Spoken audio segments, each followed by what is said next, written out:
Yaman! Fred Das Peace and Love. Yalla! Vona hitanao zany tompoka ny foko dia nanaraka mba hiresaka aminao.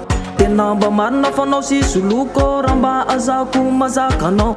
Tena mba marina fa tena tiako ho hainao baby galy. Na dia takonanao aza ny masoko dia hitako fonanao na dia niala. Sueza no dala sueza uno zamba fan foko misy no efa tsy tanina ka naniraka ny vavako teny an'izany kalako vady anao atako madame tiako safonao ny fitiavako ato sehoka miendrika fa tsisy anky ato ary matanjaka toy ny ivato fanao tiny papako lasa vinanto azalavinao zagaly raha mba mety hiararie fa ny lalana ray amine ary tiako odorie seza mitoka fa ianao nao sara ary mba tiako atsona malala aza mena siny folasa dala ary toka pitony foro malala alaiko vady anao ma baby girl alaiko vady ianao oh baby girl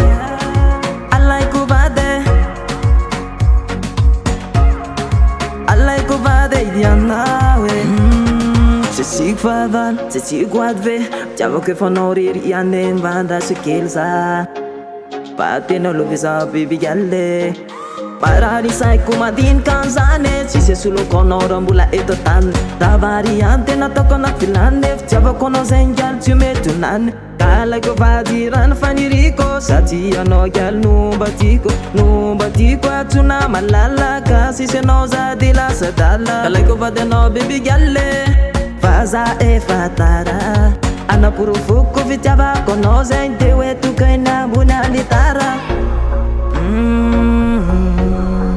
Azalavinao za galy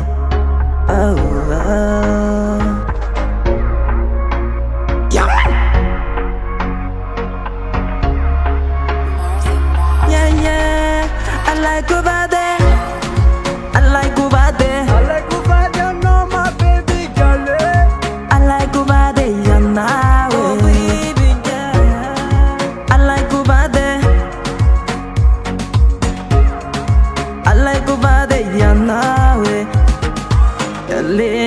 Noririan sen faniriko Akavady anao zegny no mbatiko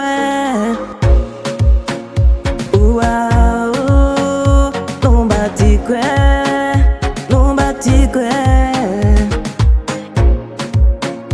Yaman!